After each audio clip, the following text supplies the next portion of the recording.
Y ya está con nosotros el científico computacional Rajiv Barham, con quien vamos a hablar y vamos a desmenuzar y analizar la situación por la que pasa el Perú en medio de este estado de emergencia, de esta crisis sanitaria a raíz pues de la COVID-19. Señor Barham, ¿cómo está? Bienvenido. Hola, buenas noches. ¿Qué tal?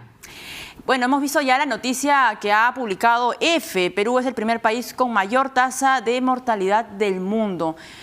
Dos preguntas al respecto. ¿Cómo tomar esta noticia que pues, a más de uno habrá impactado y sobre todo qué hacer, qué estrategias desplegar para poder revertir esta situación? A ver, un par de cosas acerca de eso. O sea, hace semanas que ya estamos encima de ese número, ¿no? O sea, actualmente creo que la gente está hablando de esto porque los números oficiales del MINSA nos han puesto en 879 muertos por cada millón de habitantes. Pero si usamos los números de la DIRESA, estamos en 1106. Si usamos los del SINADEF, estamos en 1641. Hace rato que estamos encima de esos números utilizando los números de SINADEF, de la DIRESA, ¿no? Ahora, ¿cómo revertir esta situación? ¿Hay ya una estrategia clara por parte del Ejecutivo, señor Barham? A ver, honestamente no sé cuál es la estrategia actual, pero lo que sí podemos hablar es de las estrategias internacionales que se están haciendo, ¿no? ¿Cuáles? ¿No? Nosotros hemos escrito una carta el lunes, varias personas, no solo yo, sino un montón de científicos y un montón de ciudadanos preocupados, y ahí hablamos de las cosas típicas, ¿no? Utilizar pruebas moleculares, hacer seguimiento de contactos, rastreo, un sistema de seguimiento total de la situación de la pandemia, ¿no? Para medir esto correctamente. Claro. Mira, actualmente ahora estamos hablando de muertos, ¿no? Estamos midiendo la situación, midiendo muertos. O sea, ponte a pensar en eso. En otros países se utilizan pruebas moleculares para decir cuántos casos activos tengo. Y la preocupación está basada en la cantidad de casos activos. Nuestra preocupación actual es en la cantidad de muertos, ¿no? Entonces eso nos dice que la estrategia test que tenemos no es la correcta, ¿no? Ahora, hay un dato de SINADEF que pues, dice que desde el 13 de agosto la curva de fallecidos ha estado cayendo. ¿A qué se debe esta situación? ¿Cuáles son los factores que han hecho que este escenario pues, sea tal como lo describe SINADEF? A ver, sí he visto varios de esos comentarios y hay que tener mucho cuidado. O sea, si tú miras la cantidad de muertos diarios en promedio para todo el país completo, sí es verdad que hay un descenso. Ajá. Pero eso sucede porque han habido zonas que habían tenido una subida grande, ¿no? Como Loreto, por ejemplo, ¿no? Si tú miras la situación en Puno, la cantidad de muertos diarios en Puno está disparado, no hay una reducción, está hacia arriba. Si tú miras Cusco, está hacia arriba. Si tú miras Arequipa, está bajando, pero todavía es complicado. Si tú miras Lima, no está en bajada, está en una pequeña pendiente hacia arriba.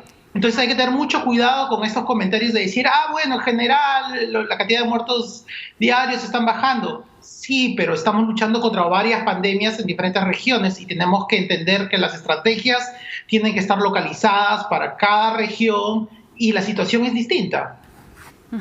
Ahora, claro, esa es una fotografía, digamos, de todo el panorama, pero, digamos, las capturas regionales dicen todo lo contrario, dicen de lo que dice SINADEF.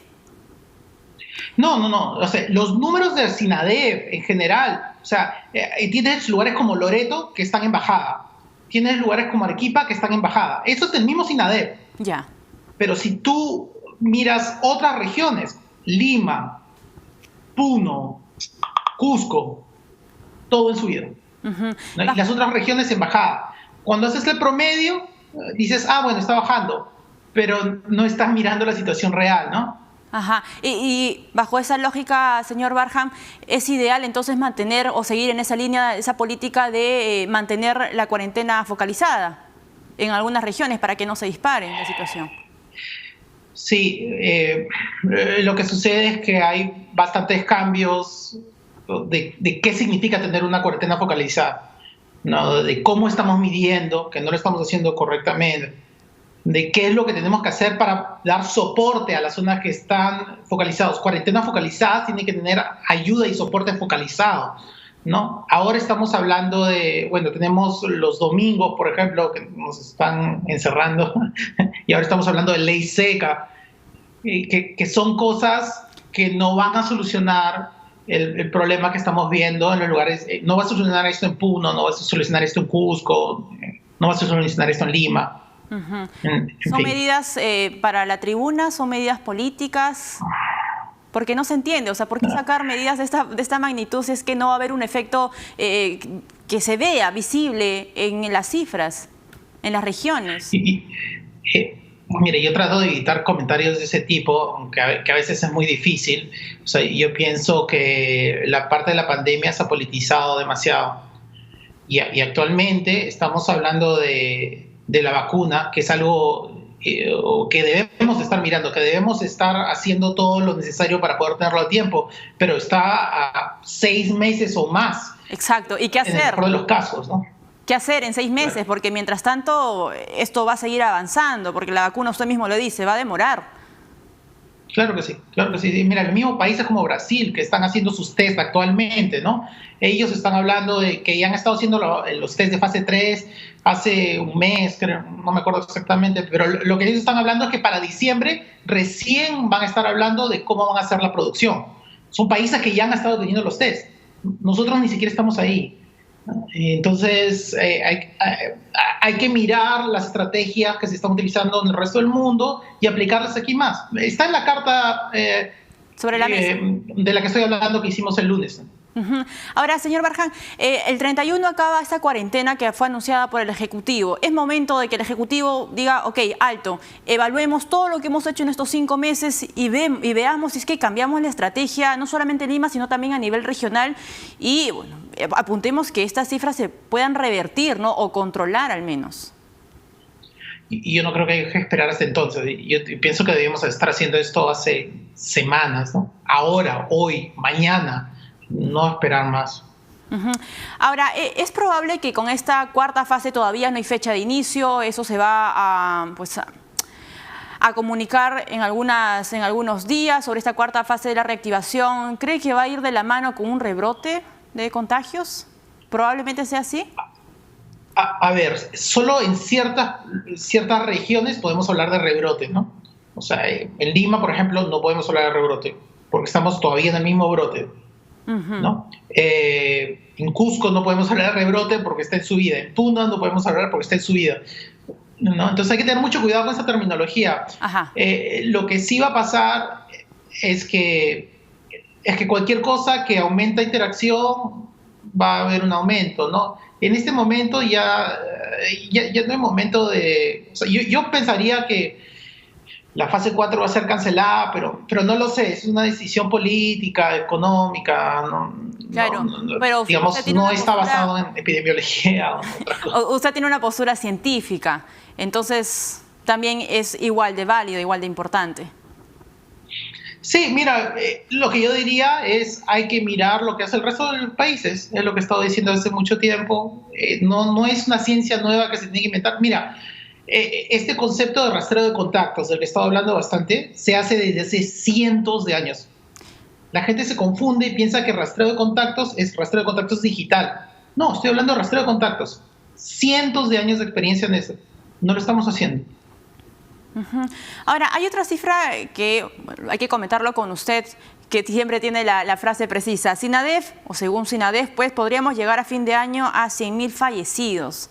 ¿Qué tan cierta es esta cifra? Por favor, coméntenos un poco. En este camino, con unas proyecciones muy simples, puede llegar fácilmente a 100.000 o 150.000 muertos extra. No los actuales, sino extra. Señor Barján, Apuntar, adquirir y repartir y distribuir las pruebas moleculares ha sido, digamos, una de las demandas más solicitadas, con mayor voz, con mayor fuerza. Sin embargo, pues lo que vemos es que no tiene la importancia de vida. Recuerdo que el decano del Colegio de Médicos mencionaba y le pidió en la reunión hace algunos días al Ejecutivo, por favor, implementar la prueba molecular. ¿Cuán importante, cuánto nos ayudaría la aplicación de estas vacunas moleculares, de estas pruebas moleculares, a establecer una muy buena estrategia? Mira, sin la prueba molecular no puedes medir exactamente lo que está pasando en ese momento. Si tú no sabes lo que está pasando en ese momento, si no estás midiendo, no vas a poder mejorar tu estrategia porque simplemente estás haciéndolo todo basado en intuición, en opiniones. ¿No? Han habido muchas personas que desde marzo han estado hablando acerca de las pruebas moleculares. Entonces, no es algo nuevo, es algo que ya sabemos. Ahora, ustedes han comunicado nuevamente con el Ministerio de Salud, le han hecho llegar nuevamente sus propuestas, han sido escuchados, señor Barja? Lamentablemente todavía nada, pero hay esperanza de que salga algo. Nunca se pierde. Muy bien. Señor Barjan, le agradezco muchísimo que nos haya acompañado hoy en las claves del día. Rayi Barjan, científico computacional. Con esta información nos vamos inmediatamente con esta información.